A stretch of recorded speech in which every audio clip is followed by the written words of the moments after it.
Tubag na itong namang kay patulong, huwag na yung balabas.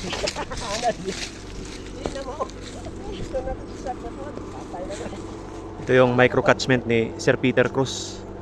So pag slope, papatagin natin 1 meter. Dapat nakapatag siya. Tapos doon natin itanim yung kakao. Yan. So naka-level na po siya. Level na po sa lupa. Ito kahit rolling yung ating lupa. So naka-level siya. Yun ang, tapos itanim natin yung kakao natin.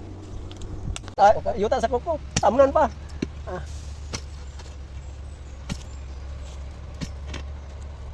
Lagi mo ka na ligyan ko ng lagdan yan kung kanina ko sa Tapangaw duha tugong sa Soy Erosion dito ko naka-idea kung stopik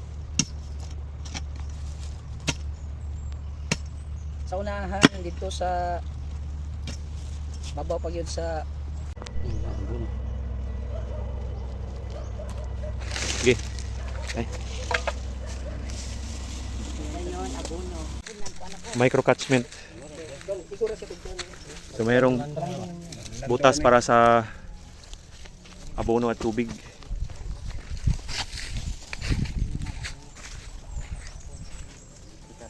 Tapos nagtanim. Tungagi pa, duha, upat, atulo.